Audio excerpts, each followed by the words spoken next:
இந்த நாளிலே ஒரு வாக்குத்தத்தத்தை உங்களோடு பகிர்ந்து கொள்ளும்படி விரும்புகிறேன். உபாகமத்தின் புஸ்தகம் 32ஆம் அதிகாரம் 36ஆம் வசனம், கடைசி வார்த்தைகள். தம்முடைய ஊழியக்காரர் மேல் அவர் பரிதாபப்படுவார். இந்த நாளிலே என்னுடைய செய்தியினுடைய தலைப்பு man's extremity is God's opportunities. அதாவது மனிதனுடைய இயலாமைகள் நம்முடைய வாழ்க்கையின் அடித்தளத்தில் இருக்கிற ஒரு மனிதனை ஆண்டவர் உயர்ந்த நிலைக்கு அவரால் கொண்டு வர முடியும்.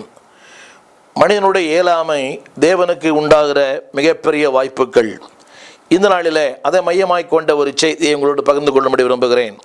உங்கள் கரத்தில் வேதாகம் இருக்குமேயானால் உபாகமத்தின் புஸ்தகம் 32ஆம் அதிகாரம் 36ஆம் வசனத்தை நீங்கள் திருப்பி பார்க்க அன்பாய் கேட்கிறேன். இந்த வசனம் சொல்கிறது, அதாவது மனிதனுடைய நிலைகளை குறித்து இந்த அதிகாரம் பேசுகிறது. முதலாவதாக அவனுடைய வாழ்க்கையில தள்ளாடுகிற ஒரு நேரங்கள்.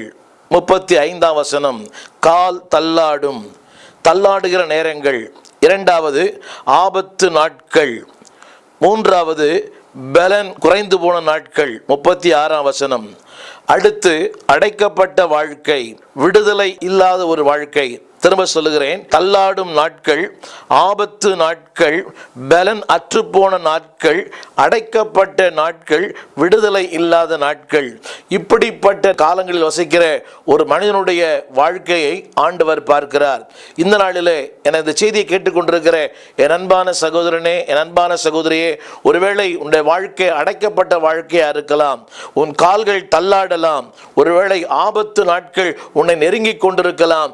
ஆபத்து உன்னை சுற்றிலும் சூழ்ந்திருக்கலாம். ஆனால் உனக்கு ஒரு அன்பின் செய்தி. இந்த நாளிலே ஆண்டவரை நேசிக்கிற அநேகருடைய வாழ்க்கையிலேயும் இப்படிப்பட்ட கேள்வி எழும்புகிறது. ஏன் என் வாழ்க்கையிலே இந்த ஆசீர்வாதங்கள் அடைக்கப்பட்டிருக்கிறது? என் பலனெல்லாம் போயிற்றே, என் வாழ்க்கையிலே என் நம்பிக்கையெல்லாம் போயிற்றே. 36ஆம் வசனம், என் பலன் போயிற்று என்றும் அடைக்கப்பட்டவர்கள் விடுதலை இல்லை என்றும் ஆண்டவர் காணும் போது, இப்படிப்பட்ட சூழ்நிலைகளிலே ஒருவேளை நீ கடந்து போகும்போது அடிக்கடி யோசிக்கலாம், ஆண்டவர் என்னை காணவில்லை, ஆண்டவர் என்னை மறந்து விட்டார், ஆண்டவர் என்னை கைவிட்டு விட்டார். இல்லை அன்பானவர்களே, வேதம் சொல்கிறது ஆண்டவர் உன்னை காண்கிறார். இந்த வார்த்தை சொல்கிறது, ஒருவேளை இப்படிப்பட்ட காலங்களிலே உலகம் உன்னை பார்த்து பரியாசம் பண்ணும், உலகம் உன்னை பார்த்து ஒருவேளை ஏளனமாய் பேசலாம், உன் விசுவாசத்தை குறை சொல்லலாம். என் அன்பு ஊழியர்களே, ஒருவேளை ஊழியத்தில் இருக்கிற உங்களுடைய வாழ்க்கையிலே இப்படிப்பட்ட காலங்களுக்குள்ளே கடந்து போய் கொண்டிருக்கலாம். என்னுடைய ஊழியத்தில், என்னுடைய வாழ்க்கையிலே இப்படிப்பட்ட காலங்களை நான் கடந்து போனேன். அதை கடந்தும் போனேன், அது நான் வளர்ந்தும் போனேன். அடைக்கப்பட்ட